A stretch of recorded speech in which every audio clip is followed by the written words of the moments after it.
Alam mo ba bakit kahit may mga gastos din ang mayayaman hindi sila naubusan ng pera? Simple lang, dahil maganda ang cash flow nila. Pero ano nga ba ang cash flow at paano mo rin ito mapapaikot para umasenso ka?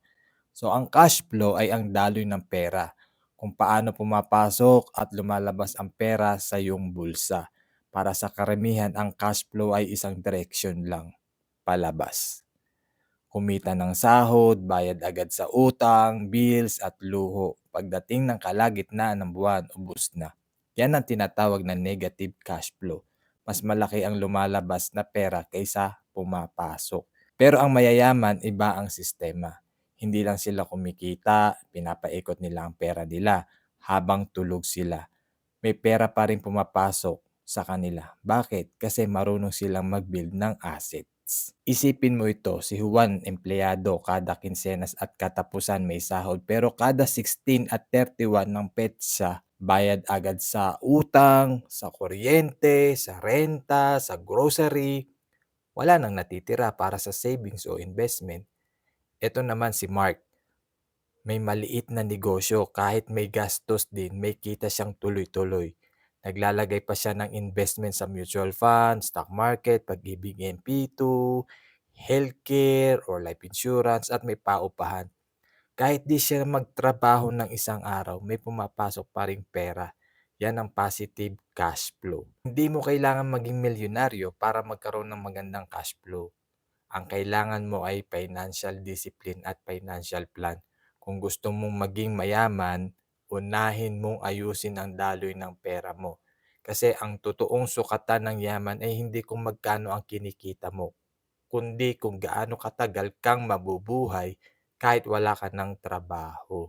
Narito ang 4 na hakbang para magkaroon ng magandang cash flow. Number 1, gumawa ng budget plan. Dapat alam mo saan napupunta ang bawat piso. Number 2, magtabi ng 10%, 20% para sa savings o investment. Bayaran mo muna ang sarili mo bago ang iba.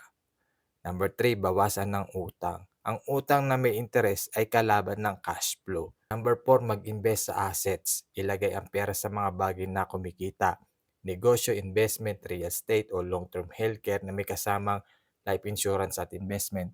Yung Kaiser Long-Term Healthcare, yun pwede ko po mai-recommend sa inyo. Ang pera ay parang tubig. Kung hindi mo marunong kontrolin ang agos, mawawala lang. Pero kung marunong ka magpaikot, aagos ito pabalik sa'yo. Kaya simula ngayon, hindi lang basta kumita, matutong magpaikot ng pera para hindi ka na maubusan. So, yun ang cash flow. So, sa IMG, pwede tayo magkaroon ng cash flow. So, may mga benefits sa IMG. Isa na dito, magkaroon ng business side.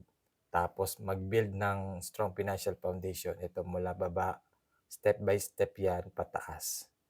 So, pag nag-build natin to, mas magiging maayos yung cash flow natin. At makakapag-ipon tayo dito kapag maayos ang ating cash flow o positive cash flow. Tulad nung sample na si Mark, nag-iipon, nag-i-invest, nagne-negosyo. So, sa IMG, magagawa mo, ma-execute mo siya. So, be part of IMG community. Mag-message ka lang sa blue app ko, Nilo Padrilan Jr., tapos kontakin mo yung taong nag-share nito sa'yo or kontakin mo yung mga IMG member para mag-guide ka nila or bisitahin mo yung aking link bio at yun, mag-aral ka ng financial literacy or mag-message ka for one-on-one coaching for financial literacy. Ano po? So yun, para magkaroon ka din itong books na pwede mong basahin. Yan, maganda to. So yun. At hindi lang at marami pang mga benefits ang IMG. So yun, save mo na tong video and follow me for more. Like and share mo na rin. So yun naman ako ng Malunggay Tea.